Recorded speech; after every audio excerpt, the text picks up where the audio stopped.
Oke, baik rekan-rekan media, menindaklanjuti apa yang disampaikan, isu yang beredar hari ini adalah bahwa pengacara Nikita Mirzani mengambil langkah hukum yang tegas atas perbuatan yang dilakukan oleh, dalam laporannya adalah terlidik, dalam lidik. Artinya gini, sebetulnya ini sudah ketahuan siapa pelakunya. Hanya mungkin pembuktiannya nanti yang berkaitan dengan laporan yang dilakukan oleh Nikita Mirzani ini sangat bagus kalau menurut saya. Kenapa? Hak hukumnya Nikita Mirzani harus diperjuangkan. Jangan-jangan, ini kan hanya jebakan bagi Nikita Mirzani. Karena apa? Dia telah membongkar pelaku atau mafia skincare gitu loh. Jadi bagus, sangat tepat jika pengacaranya Nikita Mirzani, Bang Dokter melakukan proses laporan di Polda Metro yang berkaitan dengan bagaimana penyadapan terhadap Nikita Mirzani dilakukan oleh terlapor. Kenapa? Dia melakukan penyadapan tanpa izin. Jelas dong, itu sangat bertentangan. Itu kan hak privasi orang. Terus disadap, kemudian diekspos di seluruh media, disebarkan hanya untuk menyerang kehormatannya Nikita Mirzani, menjelek-jelekan Nikita Mirzani. Padahal jelas di dalam undang-undang ITE yang berkaitan dengan proses penyadapan itu hanya boleh dilakukan oleh penegak hukum yang jelas diatur di dalam undang-undang. Contoh, penyadapan hanya bisa dilakukan oleh kepolisian, penyadapan hanya bisa dilakukan oleh kejaksaan, penyadapan hanya bisa dilakukan oleh KPK. Kalau perorangan melakukan penyadapan, maka jelas dia melanggar pasal 31 Undang-Undang ITE, pasal 47 Undang-Undang ITE. Jelas sanksi pidananya di atas 5 tahun. Jadi bagi mereka, mafia-mafia skincare yang sangat dirugikan oleh Nikita Mirzani gara-gara Nikita Mirzani membongkar kejahatan-kejahatan mereka justru telah membuka aibnya sendiri. Mereka justru akan membunuh dirinya sendiri dengan melakukan penyadapan. Menjadikan bukti sadap itu di dalam proses kepolisian itu jelas bertentangan dengan hukum. Karena apa? Proses penegakan hukum tidak boleh dengan cara melawan hukum. Proses penegakan hukum harus kembali kepada proses yang sebenarnya. Tujuan hukum adalah keadilan, kepastian, kemanfaatan. Kalau dia melakukan proses hukum dengan cara mengambil bukti secara tidak ilegal atau secara melawan hukum, maka itu adalah proses penegakan hukum harus dibatalkan. Dan laporan terhadap Nikita Mirzani itu kalau kita lihat dalam sudut pandang teori hukum pidana, maka itu adalah tidak bisa dijadikan alat bukti. Karena alat bukti yang dimiliki adalah alat bukti yang diambil secara melawan hukum. Hati-hati bagi pelaku-pelaku mafia skincare yang melakukan penyadapan terhadap Nikita Mirzani, maka dia adalah bertentangan dengan pasal 31 Undang-Undang ITE, pasal 8 tentang perlindungan konsumen. Hati-hati. Sebelum ngomong itu tidak patut dicontoh, lu ngaca dulu di cermin. Perilaku lu selama ini sebelum-sebelumnya itu patut dicontoh apa enggak gitu. Itu teman-temanmu, satu circlemu pun perilakunya nggak patut dicontoh. Ada yang ngomong kayak yang nggak beretika banget di sosial medianya dia gitu kan. Itu patut dicontoh nggak? Gitu loh, udahlah, nggak usah drama-drama haus akan pujian zaman sekarang kayak gini. Jejak digital itu nggak akan bisa hilang, ya.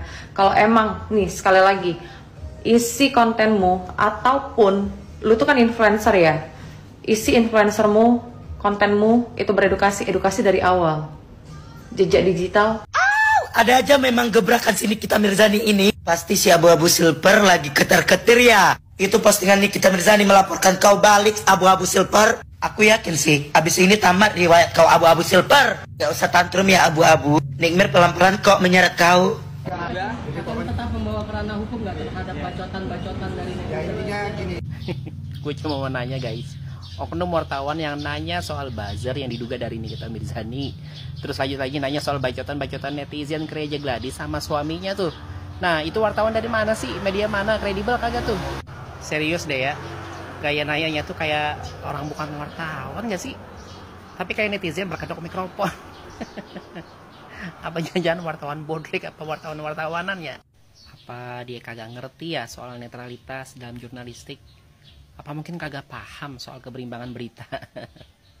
Apa mungkin sekarang standar jadi jurnalis itu cukup modal mic dan kamera doang? Ini loh, pertanyaan dia tuh kayak bukan ngegali klarifikasi guys, tapi udah mengarahkan opini publik. Sumpah ya, yang kayak gini nih, ini malah makin nunjukin kalau jurnalisme kita tuh makin kabur antara berita sama drama. Kalau wartawan mulai mana-manasin suasana, mengiring opini, nyeret nama orang tanpa fakta kuat, bawa-bawa gosip medsos ke ranah wawancara resmi, sorry to say ya, menurut gua lu tuh bukan jurnalis, lu buzzer berkedok pers. Dan kalau gini terus, jangan salahin publik kalau makin hilang kepercayaan sama media. Pembahasan mengenai nggak mau. Ya iyalah nggak mau, andalannya apa? Orang suruh mengeja. Pertanyaanku satu, ini persidangan atau les-lesan? Andalannya merendahkan pendidikan orang. Kau pernah TK kan? Ya, pernah sekolah kan? Pernah inilah, pernah ini. Nah kalau diri lu sendiri pernah, ngapain kau nggak ngeja sendiri? Jadi yang dijasuh ngeja itu adalah screenshotan bukti ya, yang gimana mereka itu nggak pernah mau ganti tuh bukti-bukti itu aja yang dijadikan bahan, itu aja screenshotan satu dari story war. Orang disuruh ngeja. Guys, barusan saya bacakan updatean berita mengenai kasusnya si dokter itu tuh yang pelongo-pelongo, yang suka pelongo-pelongo, yang mukanya mirip Olive, istrinya Popeye. Jadi kemarin saya lihat kan ada pernyataan dari Ibu Norma. Beliau adalah humasnya Polres Jakarta Selatan kan. Jadi di situ dibilang bahwa kasus ini nih antara pelaporan si dokter R ini terhadap Nikmir yang katanya pemerasan itu tidak ada titik terang dan gagalnya mediasi di antara kedua belah pihak. Jadi intinya apa guys? Jadi intinya adalah Nikmir akan sangat siap menghadapi si dokter R ini nanti di persidangan.